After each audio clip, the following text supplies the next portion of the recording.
Hello everyone, this is Hakaym and welcome back to another episode of Funday Sunday, and today we have a replay in my St. Louis, the Tier 9 French Cruiser, which was actually a really good game. I was very satisfied with the end results, although slightly dissatisfied with the final outcome. Now, this is actually a replay. Better yet, I did post the end results, the post-battle results, on my Twitter feed, and if you do not, or better yet, are not currently following me on Twitter, go ahead, find me. It's a Hakaym_92. Follow me on Twitter. I do post, especially when I'm uploading videos, as well as any World of Warship moments or just random stuff. So if you kind of want to be caught up on what's happening with my channel, do follow me on Twitter. But this was actually a battle, and I did post the end results on my Twitter feed, which, once again, I was happy with my results, just unsatisfied with the complete finished results. So anyways, we are playing on Sea of Fortune. We have a S6, Kerfers, Missouri, 2 North Carolinas, a Amagi, Hindenburg, Mosfa, Baltimore, St. Louis, Fletcher, and a Benson.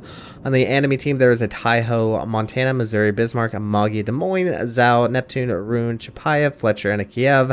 And speaking of the Kiev, there he is, pushing quite heavily into the A-cap. Now, my slight issue with this battle is with what our team decides. Now, there were several mistakes made by our team, as well as mistakes I've made, and this kind of accumulated to the end result. So the enemy Kiev just went down to the combined fire of our entire team, and as you can see, our entire team, except for one lonely little Fletcher, is pushing towards A. And this is one thing you should not be doing on this map. This map particularly is very, very harsh for any team that tries to push A and then tries to push towards B. Most major issue is the fact that it has a very narrow choke point in between A and B, so it's very difficult to push from A towards C. Now, unfortunately for us, our Fletcher is pretty much screwed. He is pushing in towards the B cap, and the enemy CV is currently spotting him, and the enemy team is actually pushing towards C. And yes, we have just lost our Fletcher and have just lost our Benson. Now, the Benson did run into the fact that there was a enemy Des Moines, and any DD player that has faced off against Des Moines knows it can hurt. You can die very, very quickly, especially with that radar. Now, unfortunately, for the enemy Rune, he is now essentially experiencing the same fate that the Kiev faced the first time around. He's going to be primary number target 1, and he is going to go down very, very quickly. Do get some shells on him. The St. Louis, I probably should actually talk about the St. Louis, is a good ship. It's a good long-range support cruiser. And we got a fire on the Rune, and getting some damage, and there we go. Got our very first kill. Honestly, probably didn't do a large chunk of damage against that enemy Rune, but at least we took out one of their tier 9s. Now, at the moment, we are tied up in the amounts of ships lost. The enemy team is pushing down into C and obviously down into B, while our entire team is pushing into A, and we have a few ships behind mountains. Yes, this is a team. So, probably one good thing is the fact that the St. Louis, like I said, is a great long-range support cruiser. And as you can see, I'm pushing out east, hoping to stop their push. At least pester them, because at the moment, none of our big battleships can even fire at this Montana. None of the cruisers can, all because of the fact that they're behind islands. And we did just lose our Mosfa right there to the Chapayev. And yes, since I'm out here as well, we are going to be focused on by the Montana. And I probably should point out, I'll point this out again, French cruisers, fairly good long-range support cruisers. Armor is quite terrible, as we will experience it probably any moment now from the enemy Montana. Now, we did take out the enemy Neptune, so that's another ship that we did take out. We're once again even, and 2 hits from the Montana. Fortunately, no citadels, because this is one thing the St. Louis does lack, which is armor. Now, as you can see up by the detection icon, there is a cyclone pushing in, and this is very troublesome for a St. Louis. She kind of has issues with close quarter combat against battleships. Once again, great long-range support cruiser, but not so much close up. So we have about a minute now, and we have a North Carolina that decided to try to push around and essentially met his own demise. But we're gonna try our best. Our team is even. We are 4-4. Montana is a very viable target and do get a fire. Now, we do have a enemy Kerfers that is fairly full health. He has lost some chunk of damage. Pushing in towards the Montana. Montana staying angled. Although, one major thing to keep in mind is that the enemy CV is a Taiho, and Taiho has a lot of torpedo planes. Now, granted, the Kerfers has decent AA, and there's also a North Carolina behind him, but as you probably can tell, that's a lot of damage that was just put on by that Kerfers, and that Kerfers is currently being focused on by almost the entire enemy team. There's a Bismarck, I believe there's also the Chapayev and the Zhao. So this Kerfers is not long for this world any moment now. Yep, just lost the Kerfers to the enemy Chapayev's fires, and that means we have just lost our tier 10 battleships. Though, do keep in mind the enemy Montana is not much better. Got another fire on him, and I do go ahead and switch my attention over to the enemy Amagi. Get some decent hits, nothing too bad. Hoping to possibly get a fire. Fires would be nice. There we go. Gotta love that fire damage. This is one thing I will have to say the St. Louis is really good for, is that long range suppression fire. Very similar to how the Zhao plays. Do switch my attention over to the Missouri. Trying to get a fire on him. That would be nice to kind of spread the damage. But as you can see, we are doing very well on the damage output. Damage output, we're looking at almost at 80k right now.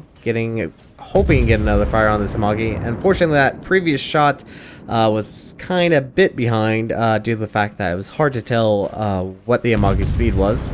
And oh, look at this. Fletcher is starting to push in. I do point him out. Make sure the enemy team, friendly team, better yet, is aware of his location. Our North Carolina is low on health. Montana's extremely low in health. Can we actually lob our shells over?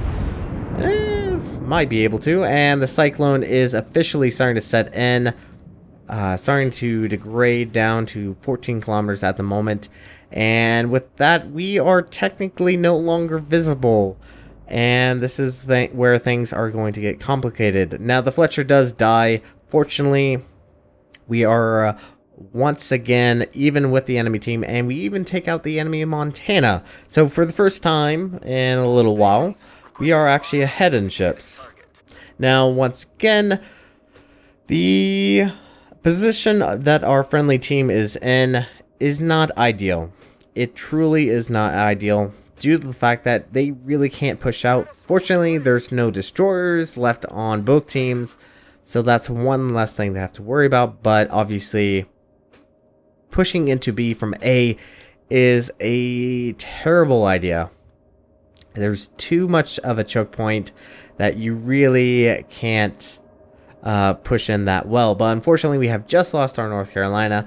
Enemy Missouri is starting to push in towards A, but the enemy team has done pretty well. As you can see, they're actually almost 200 points above us.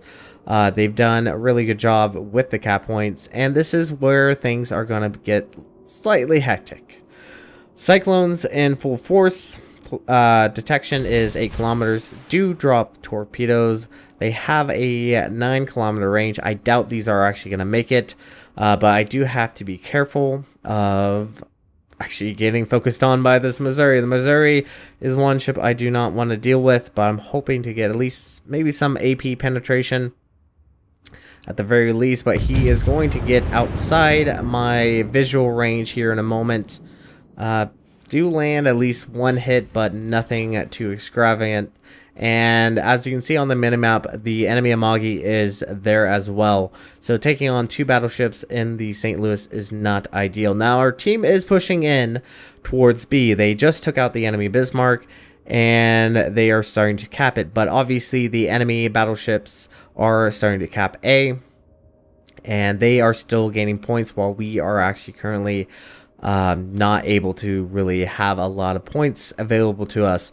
Now the Chapayev was spotted over around south of the B cap, and I do have AP loaded. This is one cruiser I would like to see, and as you saw, we just saw this out. Unfortunately, he's pulling away, and AP is loaded, and this is probably a good example of the AP against a cruiser, especially a Chapayev. Citadel right there. Guns are reloading. The reload rate on St. Louis pretty decent.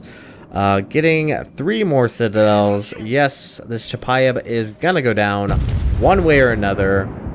Can we get the killing blow? All we needed was 1 more Citadel. I do turn in because I was concerned that Chapayev may have dropped torpedoes. And there we go. HE finishes him off, and enemy Amagi is in sight. I do switch my attention over there, get a fire, and damage is really starting to rack up now. 130k, and now we are the prime focus of this Amagi, and it's time to turn away. Once again, the armor is not fantastic on the St. Louis. Now we have just lost our Missouri, but we are still ahead in ships. Though the slight issue is, as you can see, the enemy team owns all caps. We are gaining no points, nothing from this.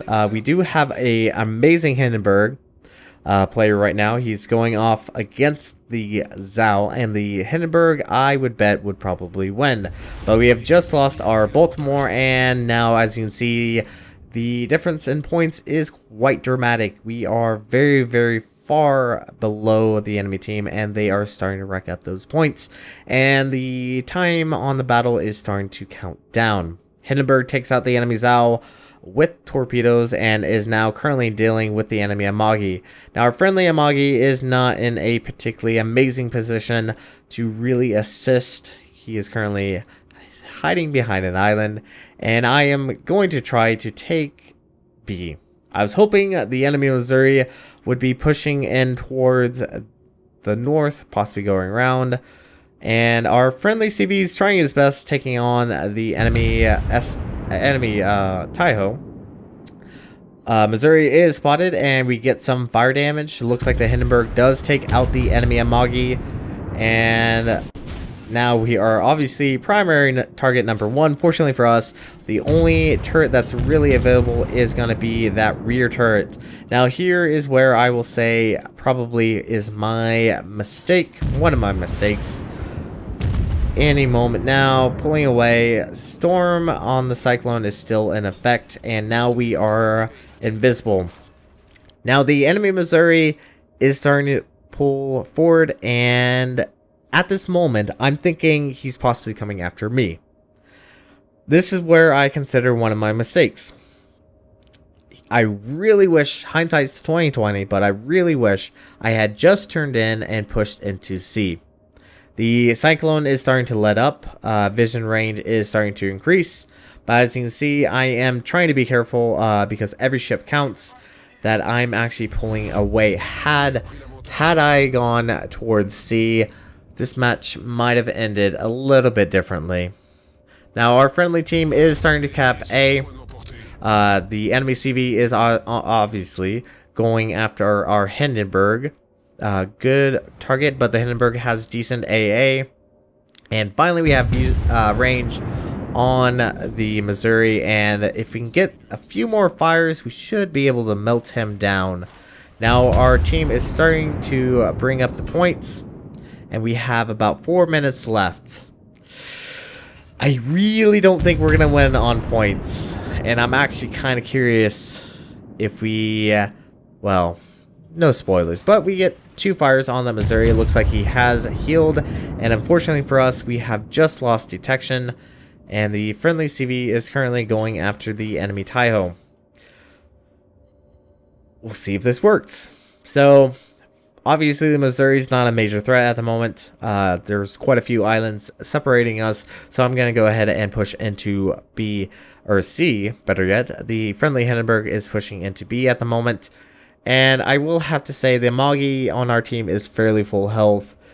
And I just kind of wonder how much he's actually assisted. But I am asking for spotting on this Missouri. If we can get a few fires on this Missouri, he should go down since he did use his damage control. But we'll see. If RNGesus would bless us with a fire, that would be freaking fantastic right now. I will have to say, I am grateful for the St. Louis's speed boost.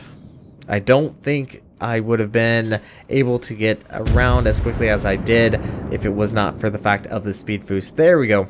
Finally got a fire on the Missouri. Now see if I can try to spread out this fire a little bit more. And we have just earned high caliber right there. And trying to increase the range just so we possibly get a fire. He is burning quite nicely. His damage control is down.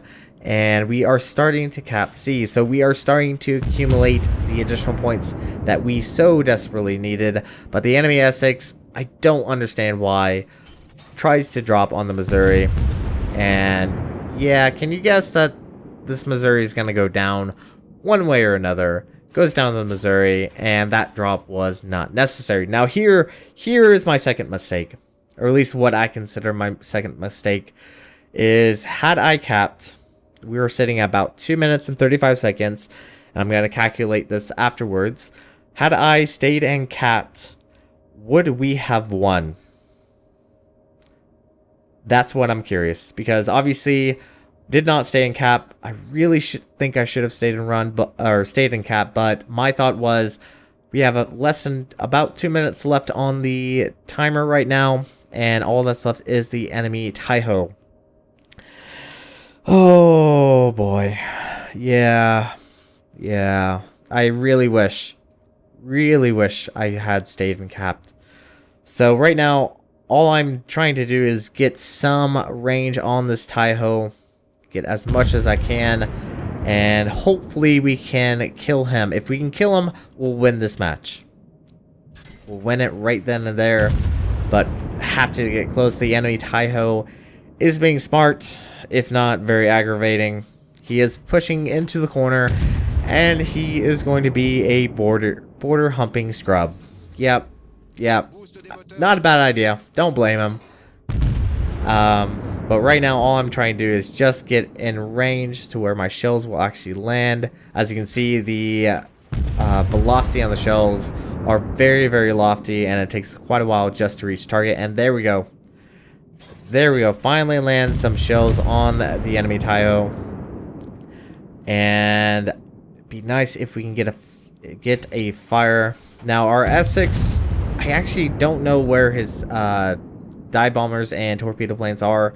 I think they are currently coming out, and we have just earned wither. He is burning quite nicely now. There is 47 seconds left on the timer. Can we get some additional fires? If we get some additional fires, we can take out this enemy Taiho, but a lot of these shells are breaking and actually damaging their AA guns, not getting the damage I need. He does take out the fire, and yes. Yep. We are going to lose this. Get another fire. This one fire is not going to take him out. Magi is trying to help with long-range fire. Get a second fire, but there is 13 seconds left on the clock. I don't think that is going to happen. The Magi misses once again. Earns Confederate, but there is 4, 3, 2, 1. So, moving on to the victory screen, or in fact, the defeat screen for me, we earned 427,275 silver, 2,684 XP. We earned Confederate Wither and High Caliber. We did 217,520 points of damage, 241 shell hits, 2 kills, 15 fires, 6 citadels, and I will have to say this game would have been fantastic had we won, especially the credits and the XP. Probably would have been a lot more than this. We are on top of the team with a base XP of 1,700. Second was the Missouri with 1,500. But as you can see, the top 6 players were the ones that at least did quite a bit as far as kills and as far as possible damage. The enemy team, actually, it looks like the enemy Amagi did a really fantastic job as well. Enemy Amagi and Montana did a pretty downright good job. But moving on to the damage, shells did 145,000 combined. HE did 110, and armor piercing did about 35. Fires did a beautiful 72,000 points of damage, which is good to see. Just once again, I really wish this was a win.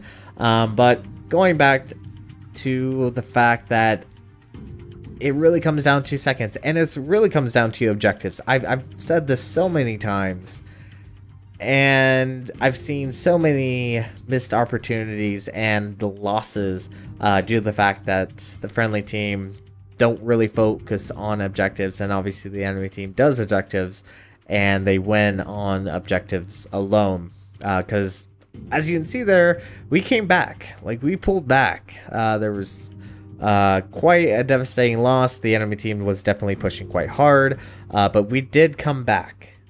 But due to the fact that for so long we stayed at A and allowed the enemy team to hold B and C, really came back and bite us in the ass. And I will have to say, I'm kicking myself. Really wish I had just pushed into C and capped it instead of pulling back, but once again, did not know where exactly that Missouri was, and did not want a possible devastating strike upon myself, and therefore ensuring that our team would lose once and for all. But anyways, this is going to be it for this episode of Funday Sunday. Thank you guys so much for watching, and if you like what you saw, hit the like and subscribe button. You guys have a great and fantastic day. Zaijian.